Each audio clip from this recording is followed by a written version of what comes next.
मेरा नाम निशा है। मैं एक नई नवेली दुल्हन हूँ। अपने ससुराल में पहला कदम रखती हूँ, लेकिन मुझे वहाँ अजीबोगरीब घटनाओं का सामना करना पड़ता है। रात में किसी के पैरों की आहट, बंद खिड़कियों का अपने आप खुलना और परछाई दिखना, सब कुछ मुझे डराने लगता है। जल्द ही मुझे पता चलता है कि ये घर किसी भयानक रहस्य से बंधा हुआ है और मैं खुद भी इसकी चपेट में आने वाली हूँ। रात घिर चुकी थी। मैं लाल जोड़े में सजी जब मैंने अपने पति अजय का हाथ थामा, तो मेरी आंखों में नए जीवन के सपने झिलमिला रहे थे। शादी के बाद मुझे पहली बार अपने ससुराल जाना था, लेकिन अजय के गांव की हवेली देखते ही मेरे चेहरे की खुशी हल्की पड़ गई। वो एक बहुत पुरानी हवेली थी, जिसके चारों ओर घना जंगल था। हवेली की दीवारों पर जाले और नमी के निशान थे। बड़े बड़े लकड़ी के दरवाजे किसी रहस्य को छुपाए हुए लग रहे थे। जैसे ही मैंने हवेली में कदम रखा, एक ठंडी हवा का झोंका मेरे चेहरे से टकराया। मेरी सास कमला देवी ने मुस्कुराते हुए कहा, बहू, हमारे घर में स्वागत है तुम्हारा।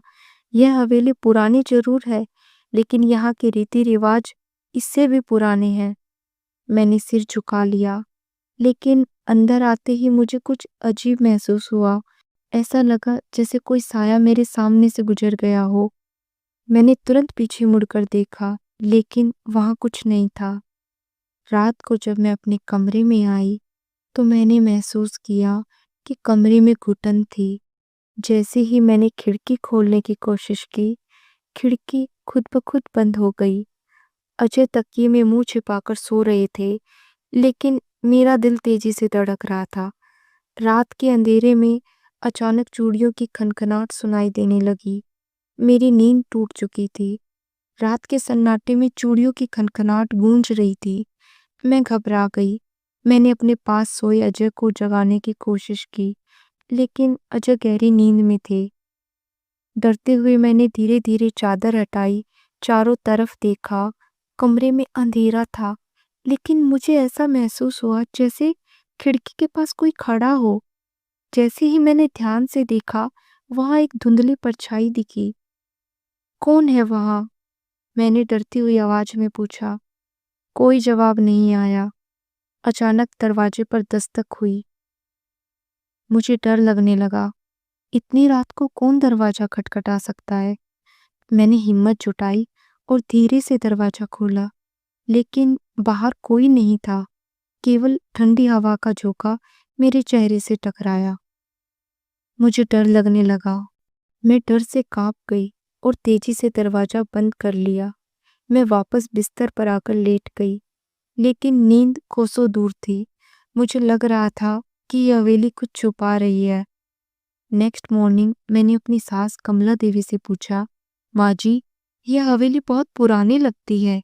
यहाँ कुछ अजीब सा महसूस होता है। मेरी सास का चेहरा एक पल के लिए बुझ गया, लेकिन उन्होंने तुरंत नॉर्मल होते हुए कहा, बहू, यह सिर्फ तुम्हारा वहम है। यहाँ सब कुछ ठीक है। मुझे यकीन नहीं हुआ, लेकिन मैं चुप रही। रात फिर से गहरी हो गई। मेरा मन अशांत था।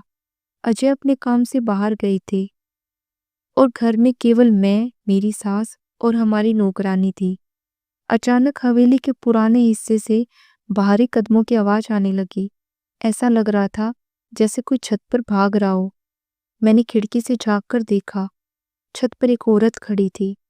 उसने लाल जोड़ा पहना था, लंबे काले बाल थे और उसका चेहरा धुंधला था। वह धीरे धीरे किनारे की तरफ बढ़ रही थी और फिर वह अचानक चीखते हुए नीचे गिर गई। मेरे मुंह से चीख निकल गई, लेकिन जैसे ही मैंने फिर से नीचे देखा, वहां कोई नहीं था। मेरा पूरा शरीर कांपने लगा। मैंने ठान लिया कि मुझे सच्चाई जाननी है। मैंने नौकरानी से पूछा, ये हवेली इतनी डरावनी क्यों लगती है? यहाँ पहले कोई हादसा हुआ था क्या? नौकरानी ने इधर उधर देखा और धीरे से कहा, बीबी जी, आपसे एक बात छुपाई गई है।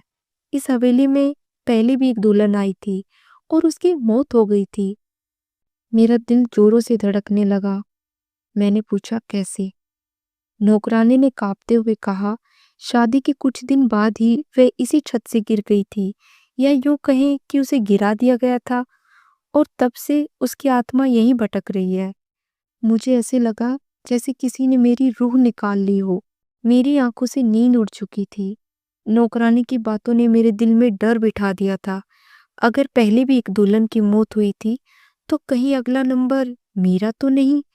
ये सोचकर मेरी रूह कांप गई। रात का तीसरा पहर था। हवेली के पुराने दरवाजों से हल्की हल्की चरमराने की आवाजें आ रही थी। अचानक मुझे लगा कि मेरे कमरे का दरवाजा खुद ब खुद धीरे से खुल रहा है। मैंने घबरा कर दरवाजे की तरफ देखा। दरवाजे के पीछे एक परछाई दिख रही थी। वह परछाई एक औरत की थी, जिसने लाल जोड़ा पहन रखा था। उसकी लंबी उलझी हुई काली लटें उसके चेहरे को ढक रही थी। उसके पांव जमीन से थोड़े ऊपर उठे हुए थे, जैसे कोई हवा में तैर रहा हो। एक धीमी मगर खौफनाक आवाज मेरे कानों में पड़ी। मेरी चीख निकलने ही वाली थी। अचानक परछाई हवा में गायब हो गई। मैं कांप उठी। अब मैं जान चुकी थी कि हवेली नॉर्मल नहीं है। नेक्स्ट मॉर्निंग मैंने हवेली का हर कोना छान मारा। मुझे इस जगह की सच्चाई जाननी थी, लेकिन जो मुझे मिला वह मेरे पैरों तले जमीन खिसका देने के लिए काफी था। पुराने कमरे में एक दीवार पर खून से लिखा हुआ एक नाम मिला, रंजना। मैंने कांपते हुए नौकरानी से पूछा, रंजना कौन थी? नौकरानी ने इधर उधर देखा और फिर कहा, बीबी जी, यही तो वो दुल्हन थी जो इस हवेली में पहली बार आई थी और फिर मारी गई। मेरे रोंगटे खड़े हो गए। रात होते हुए मुझे फिर से खनखनाहट सुनाई दी। निशा, भाग जा। मैंने एक धीमी आवाज सुनी, जैसे कोई मुझे कुछ कहना चाह रहा हो। मैंने दरवाजे की तरफ देखा और इस बार रंजना मेरे सामने खड़ी थी, मेरे बिल्कुल पास। रंजना की आंखें लाल थी। उसके चेहरे पर जलने के निशान थे। लटके हुए होठों से एक ही शब्द निकला, भाग जा, नहीं तो मर जाएगी। और फिर एक जोरदार हवा का झोंका आया और आत्मा गायब हो गई। मैं पूरी रात सो नहीं पाई। रंजना की आत्मा ने मुझे साफ चेतावनी दी थी, भाग जा, नहीं तो मारी जाएगी। लेकिन भाग जाना इतना आसान नहीं था। यह हवेली अब मुझे अपने अंदर जकड़ रही थी। सुबह होते ही मैंने अजय से बात करने की ठानी। अजय, इस हवेली में कुछ ठीक नहीं है। मैं हर रात किसी के चलने की आवाजें सुनती हूँ, किसी की चूड़ियां खनखनाने की आवाजें आती हैं। कल तो मैंने रंजना को देखा। अजय का चेहरा पीला पड़ गया। वह कुछ देर चुप रहा और फिर बोला, निशा, जो तुम देख रही हो वो सच है, लेकिन मैं नहीं चाहता कि तुम ये सब जानो। मैंने डरते हुए अजय से पूछा, तो सच क्या है अजय? अजय ने बताया, रंजना मेरी पहली पत्नी थी। मेरे पैरों तले जमीन खिसक गई। अजय ने गहरी सांस ली और कहा, रंजना से मेरी शादी 3 साल पहले हुई थी। वो बहुत खुशमिजाज लड़की थी, लेकिन शादी के कुछ दिनों बाद वो अजीब हरकतें करने लगी। उसे लगता था कि उसे कोई देख रहा है, कोई उसे मारना चाहता है। माँ ने उसे पागल समझकर उसे कमरे में बंद कर दिया। लेकिन एक रात रंजना अचानक हवेली की छत से गिर गई और मर गई। मैंने पूछा अजय से, गिर गई या गिरा दिया गया? अजय चुप रहे। रात फिर से काली शाही की तरफ फैल गई। हवेली की दीवारों से ठंडी हवा के झोंके टकरा रहे थे। मेरी आंखें नींद से भारी थी, लेकिन मुझे फिर से वही खनखनाहट सुनाई दी। इस बार मैं डरने के बजाय खड़ी हो गई।